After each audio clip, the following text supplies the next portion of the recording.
tentunya begini, kalau berkenaan dengan masalah APBN, nanti dengan dibentuknya Ditjen Pondok Pesantren, nanti akan coba kita hitung bersama-sama dan kita inventarisasi bersama-sama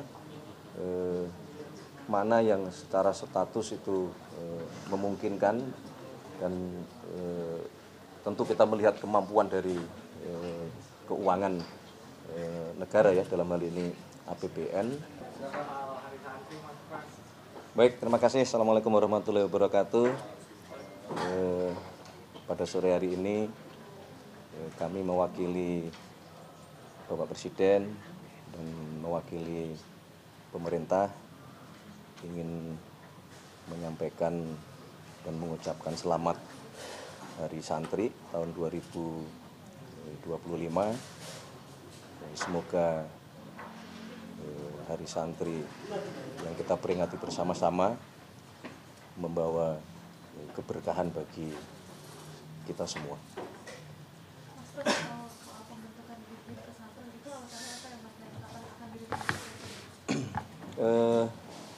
Baik, berkenaan dengan masalah izin Ditjen Pondok Pesantren, memang itu bermula dari beberapa waktu yang lalu ada kejadian yang menimpa saudara-saudara kita di Pondok Pesantren Al-Qazini Sidoarjo, yang kemudian dari peristiwa itu kita mendapatkan fakta bahwa nampaknya kita semua pemerintah perlu untuk memberikan perhatian yang lebih kepada pondok-pondok pesantren kita yang menurut data yang tercatat hari ini berjumlah kurang lebih 42.000 pondok pesantren yang tersebar di seluruh Indonesia. Nah, Bapak Presiden juga sangat concern dalam hal pondok pesantren ini untuk beberapa hal. Yang pertama berkaitan dengan masalah keamanan bangunan-bangunan pondok pesantren, yang dari data banyak bangunan-bangunan pondok pesantren kita yang belum melalui prosedur untuk dari sisi keamanan, sehingga Bapak Presiden memberikan petunjuk untuk kepada kita yang diwakili oleh Kementerian PU untuk melakukan asesmen terhadap bangunan-bangunan pondok pesantren kita dari sisi keamanan secara teknis, termasuk kemudian beliau menyampaikan bahwa tidak hanya pondok pesantren tetapi juga lembaga-lembaga pendidikan berbasis agama yang lain, termasuk rumah-rumah ibadah, baik masjid, musola, kemudian gereja dan rumah-rumah ibadah yang lain, untuk dipastikan dari sisi teknis sipil keamanannya itu memenuhi standar-standar minimal.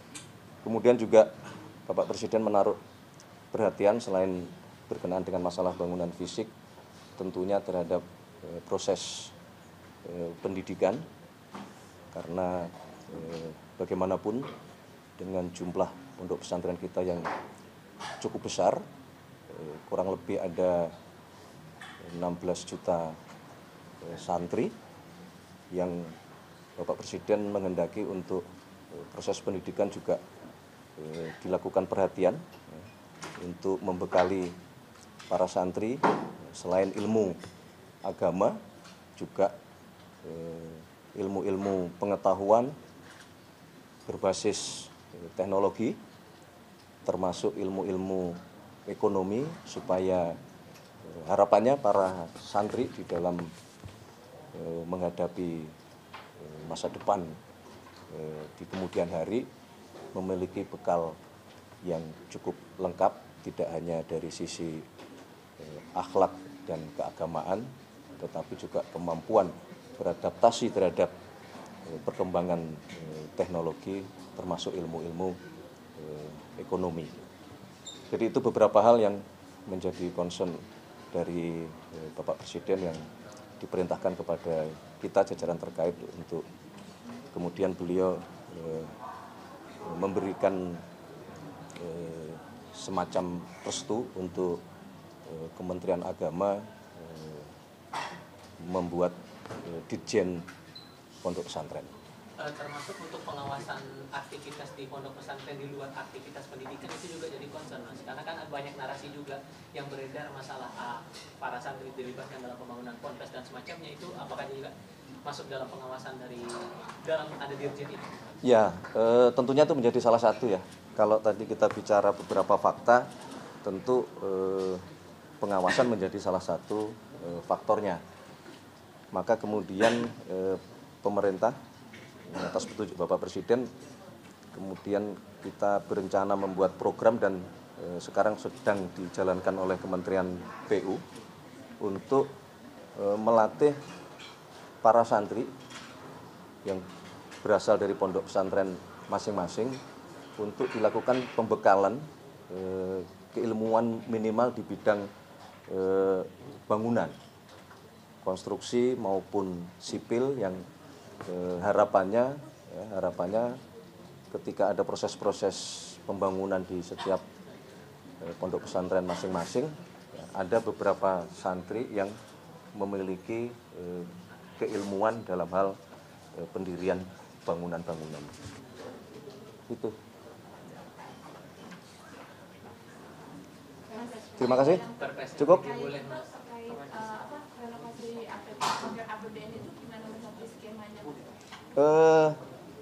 Tentunya begini, kalau berkenaan dengan masalah APBN, nanti dengan dibentuknya Ditjen Pondok Pesantren, nanti akan coba kita hitung bersama-sama dan kita inventarisasi bersama-sama mana yang secara status itu memungkinkan, dan tentu kita melihat kemampuan dari keuangan negara ya, dalam hal ini APBN, manakala yang berkenaan dengan proses-proses pembangunan itu akan dibebankan kepada APBN. Jadi nanti kita tunggu, kita hitung bersama-sama dulu. Itu untuk seluruh pondok pesantren atau hanya pondok pesantren di daerah-daerah tertentu aja? Justru itu yang sedang nanti kita identifikasi, kita verifikasi, kita lihat datanya. Tetapi kalau dari sisi penerima manfaat program yang lain, saya kira para santri juga termasuk sudah menjadi bagian. Jadi misalnya program makan bergizi itu juga termasuk di pondok-pondok pesantren. Jadi bangunannya harus kita pastikan aman, sistem pendidikannya dan keilmuannya juga harus kita pastikan siap menghadapi tantangan ke depan, ya. Tapi juga di satu sisi kualitas sumber daya manusia dari sisi pemenuhan gizinya juga masuk ke dalam program pemerintah itu. Dan kita pahami bahwa di banyak pondok pesantren telah berhasil juga mengembangkan ekonomi di setiap pondok-pondok masing-masing. Itu menjadi role model yang kita harapkan di semua pondok pesantren akan dapat mengadopsi dari kesuksesan-kesuksesan pondok-pondok yang sudah berhasil. Oke, cukup. Soal MBG Mas, mau konfirmasi jadinya si kapan nih Mas? Jadi yang mobil mau arahan presiden para menteri. Produksi mau sedang dikebut. Siap. Soal bocoran ini Mas, untuk lokasinya pengelola MBG gimana nih Mas? Soal bocoran Perpres tentang pengelola MBG terakhir kan Mas bilang tanggal 10 atau tanggal 11 itu Ya, presiden. sudah mengenai perbaikan tata kelola sudah hampir selesai, tetapi sekali lagi kita tidak ingin terburu-buru. Nah, kami mohon kesabarannya. Yang paling penting di lapangan proses-proses perbaikan supaya sekali lagi yang kita kehendaki bersama-sama. Ya, Bapak Presiden juga berkali-kali memberikan penekanan bahwa tidak mentoleransi terhadap adanya kejadian karena memang itu tidak kita inginkan. Jadi tunggu sebentar, sabar sebentar. Yang masih dipindahkan soal apa? Yang Perpres MBG itu masih dipindahkan soal apa? Kemarin Pak AGK bilang akan diusulkan untuk jadi PSN untuk proyek mobil nasional. Pak Agus Gumiwang bilang katanya mau diusulkan untuk jadi presiden. Ya, sore ini kebetulan kami ada jadwal rapat untuk membahas, salah satunya membahas hal tersebut. Nanti kami update kalau sudah selesai. Apa sih Mas? Nanti siapa yang megang? Apanya? Skemanya untuk mobil nasionalnya nanti yang dipegang siapa sih Mas? Apakah ada tantangan nantinya ya? Nanti pada waktunya kita Tapi kemungkinan untuk sedang persiapan, mohon doanya aja. Kita harus tetapkan dulu cita-cita dan target bahwa kita harus bisa dan mampu memproduksi mobil buatan anak bangsa Tapi sendiri. pasti Mas, masuk PSN.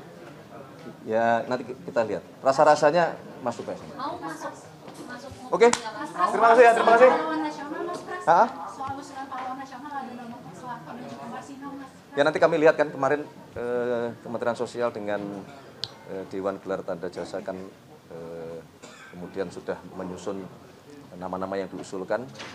Kami belum menerima secara resmi, nanti kalau sudah kami terima nanti akan segera kita pelajari. Ketika ada sesuatu yang tidak benar, kita suarakan. Ya bagaimana semua terangin dia sedungu ini? Ini manusia pecundang yang sangat merugikan bangsa kita ini. Saatnya jadi member eksklusif di channel YouTube Official ID. Tantang lagi para tambah sumpah di atas Al-Quran. Dia pengen masuk TV. Konten-konten premium yang tidak tayang di TV.